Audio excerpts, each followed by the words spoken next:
जय हिंद दोस्तों।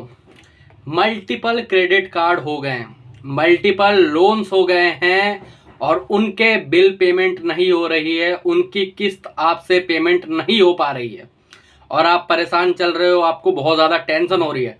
तो दोस्तों आज के बाद आपको टेंशन लेने की बिल्कुल भी ज़रूरत नहीं है।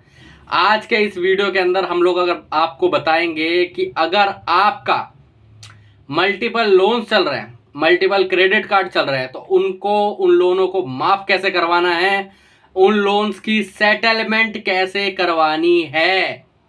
आज के इस वीडियो के अंदर पूरी ट्रिक्स मैं आपको बता दूंगा, पूरी टिप्स आपको बता दूंगा कि आपको क्या क्या करना है। ये जो कर्ज है, ये जो मल्टीपल लोन्स का आपके ऊपर कर्ज हो गया है ना, इसके जाल से कैसे बाहर निकलना है और आपको आज के बाद टेंशन फ्री कैसे हो जाना है, क्योंकि आपके साथ अब कुछ हो ही नहीं सकता।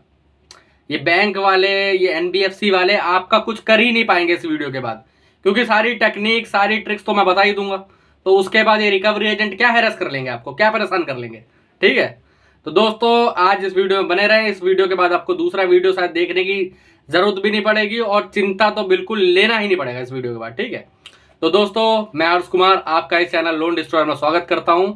अगर आप लोग भी लोन की किसी भी प्रॉब्लम से परेशान चल रहे हो, आपके ऊपर भी मल्टीपल लोन्स हो गए हैं, आपको रिकवरी एजेंट हैरेस कर रहे हैं, आपके घर आके, आपको फोन करके, आपको लीगल नोटिस भेज रहे हैं, फिर ऐसी कोई भी दिक्कत है, आपको ऐसी कोई भी परेशानी हो रही है, हमसे बात करनी है, हमारी सर्विसेज लेनी है, कोई लीगल नोटिस का रिप्लाई बनवाना है, यहाँ पर मेरा नंबर आ रहा है, आप मुझे व्हाट्सएप पर मैसेज कर सकते हैं। ठीक है, व्हाट्सएप पर मैसेज करेंगे तुरंत रिप्लाई आएगा, नॉर्मल कॉल करेंगे कोई जवाब नहीं आएगा, व्हाट्सएप पर कॉल करेंगे कोई जवाब नहीं आएगा। हमें व्हाट्सएप पर मैसेज करें, उसके बाद हम आपके मैसेज का रिप्लाई करेंगे, उसकी क्वेरी का जवाब देंगे जो भी रहेगा। ठीक है, तो दोस्तों पहले तो एक चीज आप लोगों को जान लेनी चाहिए, अगर आप लोगों के ऊपर भी मल्टीपल लोन्स चल रहे हैं या फिर किसी भी तरीके से मल्टीपल क्रेडिट कार्ड चल रहा है, तो एक तरीके से ये अपने आप में एक जाल है, क्योंकि आदमी के ऊपर अगर एक तरफ से कर्जा हो तो वो चलो एक तरफ का कहीं ना कहीं से निपटा लेता है। ठीक है, लेकिन होता क्या है, कई क्लाइंट है उन्होंने 5 लाख का लोन लिया था, उस 5 लाख के लोन को भरने के चक्कर में उनके ऊपर 55 लाख रुपए का लोन हो गया। ऐसे ही हमारे क्लाइंट है गुप्ता जी, उनका मैं बताता हूं उनके साथ हुआ क्या। ठीक है, गुप्ता जी हरियाणा के झांझर के रहने वाले हैं। ठीक है, हरियाणा में एक जगह है झांझर, वहां के रहने वाले हैं। ठीक है, उनके साथ क्या हुआ मैं बताता हूं। ठीक है, एक्चुअली में जो गुप्ता जी हैं, अब उनका सिविल अच्छा था, तो 2016 में उनको क्रेडिट कार्ड मिल गए, दो अलग अलग बैंकों से क्रेडिट कार्ड मिल गए। किसी का 2 लिमिट था, किसी का 3 लिमिट था, ऐसा करके 5 लाख के क्रेडिट कार्ड मिल गए। अब गुप्ता जी क्या थे, उनकी एक किराना की शॉप थी, तो कैश की तो जरूरत पड़ती रहती थी, तो गुप्ता जी ने कुछ कैश विड्रॉ करा, कुछ रेंट के माध्यम से निकाला, कुछ ऐसा ऐसा करके पैसे निकाले। ठीक है, अब हुआ क्या कि वहां से पैसे भरना मुश्किल हो गए, क्योंकि पेमेंट हर जगह एक जगह तो आती नहीं है एक जैसी, है ना। अब दुकान है, किसी दिन अच्छी है, किसी दिन बुरी है, समझ रहे हो। गल्ला होता है, कभी होता है कभी नहीं होता। बिजनेसमैन आदमी के साथ तो यही होता है और सैलरी पर्सन के साथ भी यही होता है, कहीं पर दिक्कत आ गई, कहीं पर परेशानी आ गई। तो गुप्ता जी ने क्या करा, उसके लिए एक और क्रेडिट कार्ड बनवाया 5 लाख का, फिर उसे भरने के लिए एक और बनाया, उसको भरने के लिए एक और, ऐसे करके लमसम 55 लाख पे आ गए। लमसम 55 लाख पे आ गया उनका। जब 55 लाख के बाद सिविल खराब हुआ, 1-2 पेमेंट डाउन हुई, उसके बाद लोन मिलना बंद हो गया, तो उसके बाद फिर परेशान हो गए बेचारे। बोले कि सर अब क्या करूं, मैं बहुत दिक्कत में चल रहा हूं, मेरे को समझ में नहीं आ रहा। ठीक है, उन्होंने भी ऐसे व्हाट्सएप पर हमें मैसेज करा था, हमने उनसे बात करी, उनकी सारी प्रॉब्लम समझी, उनको आंसर दिया। तो आज गुप्ता जी उन टेंशन से फ्री हो चुके हैं, उनके लोन की सेटलमेंट हो चुकी है 10 से 15% पर, मात्र 10 से 15% पर उनकी सेटलमेंट हो चुकी है। उनके कई लोन जो 2.5 लाख के थे वो हुए 25-30 हजार रुपए में खत्म।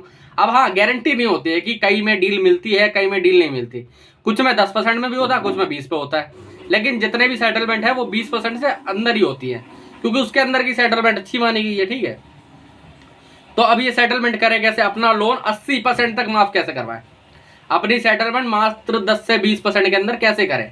इसके लिए देखो, सबसे पहले तो काफी सारी ट्रिक्स एंड टिप्स है, मैं आपको बताता हूँ। ठीक है, आपको खाली ये नहीं करना कि आपने पेमेंट बंद कर दी तो उसके बाद आपकी सेटलमेंट हो जाएगी। अगर मान लो आप पेमेंट बंद भी कर देते हो, तो उसके बाद सेटलमेंट जब होगी तो उनकी तरफ से जो ऑफर आएगा उस पर होगी, आपकी तरफ से नहीं होगी, समझ रहे हो। आपकी तरफ से नहीं होगी, आपको एक ऑफर रखना पड़ेगा। कैसे रखना है वो, सबसे पहले तो एक चीज जानो कि अब पेमेंट करना बिल्कुल ही बंद कर दो। कई भाई लोग जो है वो क्रेडिट कार्ड की मिनिमम पेमेंट करते रहते हैं, कई भाई लोग जो है जैसा 3 किस्त बाउंस हो गई तो 1 पे कर दे रहे हैं, अब वो सारा बैच पेनल्टी जुर्माने में ही चला जाएगा, समझ रहे हो। तो इसके लिए क्या करना है, इसके लिए सिंपली एक तरीका है, कुछ भी मत करो, पेमेंट करना बंद कर दो। जी हाँ, पेमेंट करना, जब पैसे नहीं तो पेमेंट क्या आएगी। अरे जब अभी तुम क्या कर रहे होगे, कहीं से उधार लेके, किसी और कार्ड से, किसी और लोन से, वैसे नहीं करना। जब पैसे नहीं है तो पेमेंट करना ही बंद कर दो, समझ रहे हो। जब पैसे नहीं है तो पेमेंट करना ही बंद कर दो, किसी के पैसे नहीं दे रहे, जब है ही नहीं तो दोगे कहां से, ठीक है। तो अब करना क्या है, जब आप पेमेंट करना बंद कर दोगे तो आपको फोन्स आना स्टार्ट होंगे, आपको बहुत सारे कॉल्स आना स्टार्ट होंगे। अगर कई भाई लोग हमारे जिनका लोन डिफॉल्ट हो चुका है तो उनको कॉल्स आ भी रहे होंगे। अब उसके क्या तरीके हैं, देखिए कॉल्स मैनेज करने के मात्र 2 ही तरीके हैं, मैं आपको बताता हूँ सबसे पहले, ठीक है। एक तो आप इनके कॉल बिल्कुल मत उठाओ, अगर आप इनके कॉल नहीं उठाते तो आपके ऊपर किसी भी प्रकार की कोई धारा नहीं लगेगी, कोई केस नहीं होगा, कोई आप जेल में नहीं जाओगे, कोई थाना पुलिस कुछ नहीं होने वाला। ये लोग बताते हैं ना कि आपने फोन नहीं उठाया तो 420 लग जाएगी, थाने से फोन करवा देंगे, ये करवा देंगे। कई बार पुलिस वालों को फोन आता है, वो लोग इन्हीं के बंदे होते हैं। 10वीं फेल रिकवरी एजेंट होता है, 10वीं फेल रिकवरी एजेंट। लोन का मैटर जो है वो सिविल का मैटर है, इसमें कोई भी पुलिस का मैटर है ही नहीं, समझ रहे हो।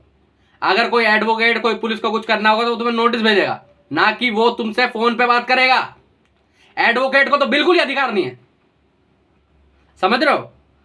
ये मैं आपको समझाना चाहता हूं, ठीक है। तो इसीलिए पहली बात तो इन दल्ले रिकवरी एजेंटों से बच के रहे, ठीक है। कोई पुलिस कोई एडवोकेट आपको फोन नहीं कर सकता, ठीक है। आप 2 तरीके से इनसे बच सकते हो, एक या तो आप इनके कॉल्स उठाओ और बात करो लीगलाइज तरीके से, ठीक है। अब कई भाई लोग हैं जिन्हें पता नहीं होगा लीगलाइज तरीके से कैसे बात करना है, अगर सामने से वो गाली गलौज करने लगा तो कैसे बात करनी है, या फिर कुछ है। अब कई लोगों पे हम बोलते हैं कि सर कोई बात नहीं, गाली दे रहा है तो तुम भी दो। अब दिक्कत उसमें क्या होती है, उनको तो आदत होती है, वो तो 10-10 मिनट गाली दे देंगे, वो तो SMS बॉम्बर लगा देंगे, कॉल बॉम्बर लगा देंगे, तब क्या करे आदमी, है ना। तो ऐसे में हम लोग एक सर्विस ला चुके हैं अपनी, ठीक है, कॉल फॉरवर्डिंग की सर्विस। ये क्या है, इसके अंदर क्या होगा, आपका 1 कॉल हो, 100 कॉल हो, 1000 कॉल हो, आपके जितने भी कॉल होंगे रिकवरी वाले वो हमारी टीम उठाएगी, उनसे लीगलाइज तरीके में बात करेगी, प्रॉपरली तरीके से आपका सेटलमेंट का ऑफर निकाल के देगी, ठीक है। आप लोग बात करोगे, वही बोलोगे पैसा नहीं है, कल दे देंगे, परसों दे देंगे, वो PPT डल जाता है, हमें RTP डलवाना है, रिफ्यूज टू पे, समझ रहे हो। 2 तरीके हैं, या तो आप कॉल प्रॉपर बंद कर दो, या तो कॉल खुद उठाओ, या तो हमारी कॉल फॉरवर्डिंग की सर्विस भी ले सकते हो। वो कैसे लेनी है, यहाँ पर नंबर आ रहा है, अपने व्हाट्सएप पर मैसेज कर सकते हो, वहां पर पूछ सकते हो, कोई दिक्कत नहीं हमसे, ठीक है। अब मान लेते हैं होम विजिट, सबसे बड़ा डर होम विजिट। इस पे क्या करें, घर आए तो पूरा पैसा लेकर जाएंगे, ये रिकवरी वाले बोलते हैं ना कि अगर हम घर पे आए तो पूरा पैसा लेके जाएंगे। अभी तुम एक किस्त पे करो वरना पूरे लोन के पैसे लेके जाएंगे हम। तो देखो पहली बात तो ऐसा कुछ भी नहीं है।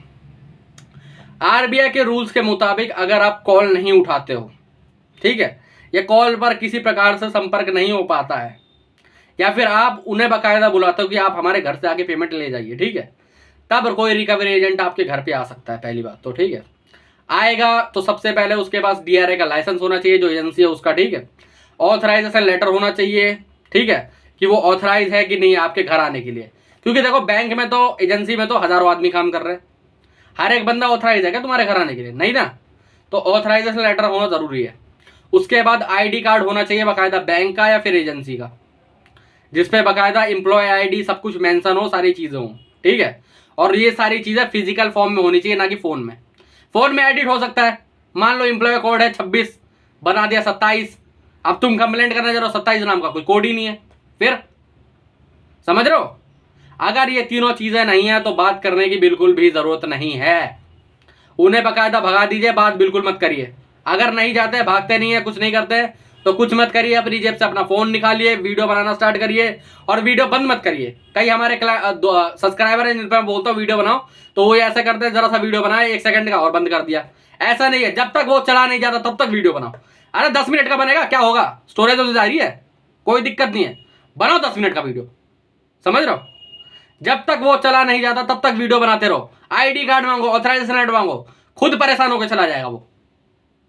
अगर इसके बाद भी कोई दिक्कत होती है, कोई गाली गलौज करता है, कोई परेशान कर रहा है, फिर भी नहीं आ रहा, फिर भी नहीं जा रहे, परेशान कर रहे हैं, तो कोई डरने घबराने की जरूरत नहीं। यहां पर मेरा नंबर आ रहा है, मुझे व्हाट्सएप पर मैसेज करें, हम इनकी मल्टीपल कंप्लेंट्स करवाएंगे बाकायदा, बैंक को, आरबीआई को, और साइबर क्राइम में भी, साइबर क्राइम में कॉल्स के लिए, और नॉर्मल एफआईआर भी करवा के देंगे आपको। और बताइए, आपकी जो विजिट है वो 100% रुक जाएगी, ठीक है?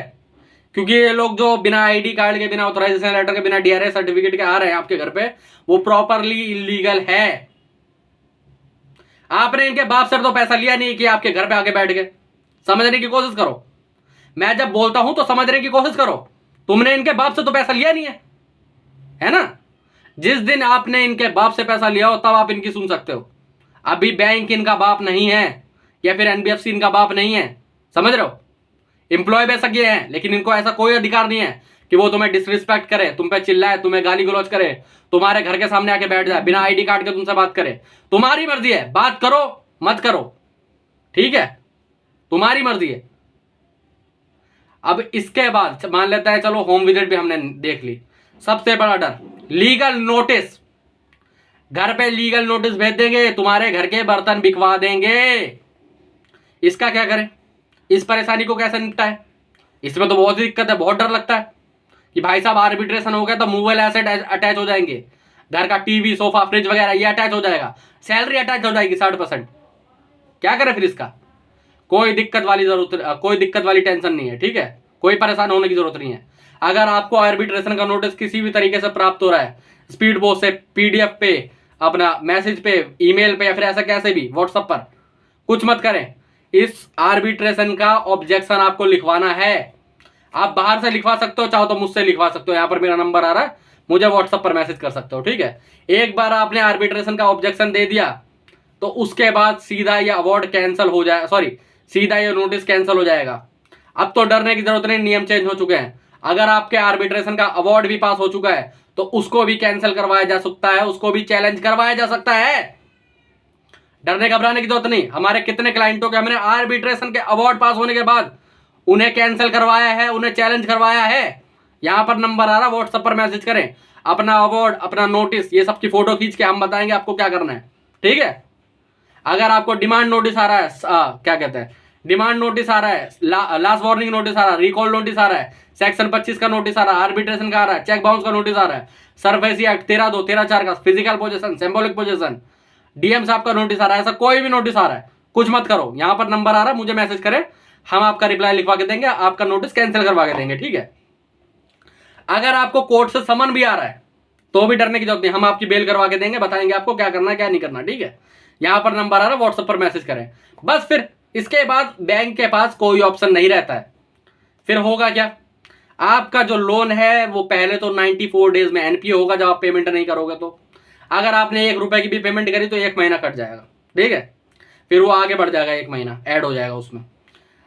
94 डेज के बाद एनपीए हो जाएगा, 180 से 240 दिन के बाद राइट ऑफ हो जाएगा। उसके बाद आपको हमेशा 10 से 20% के बीच में डील मिलेगी। कई हमारे भाई हैं जिनकी 10% के अंदर भी सेटलमेंट हुई है। डरने घबराने की जरूरत नहीं है, टेंशन लेने की जरूरत नहीं है, बिल्कुल भी परेशान होने की जरूरत नहीं है, ठीक है? अब बात बताते हैं कि सेटलमेंट करें कैसे। कई लोग क्या होता है, झूठे सेटलमेंट में भी फंस जाते हैं। अक्सर ये लोग आप पे बोलेंगे कि आप एक काम करें, एक ईएमआई पे करवा दें, अगले मंथ आपकी सेटलमेंट करवा देंगे। मेरे भाइयों, ये आपको पागल बना रहे हैं और कुछ नहीं। अगर आपने एक ईएमआई पे कर दी तो सेटलमेंट होगी ही नहीं, तो सेटलमेंट होगी ही नहीं। ऐसा क्यों बोल रहा हूं मैं? कई सारे सब्सक्राइबर्स के साथ ऐसा हुआ, उन्होंने मुझे अपनी प्रॉब्लम बताई कि सर मैंने एक ईएमआई पे कर दी, उसके बाद एजेंट मेरा फोन नहीं उठा रहा, बोल रहा है और पेमेंट करो, ये करो वो करो। मेरे भाइयों, सोच के देखो, जब तुम पेमेंट नहीं करोगे तभी तो सेटलमेंट होगी।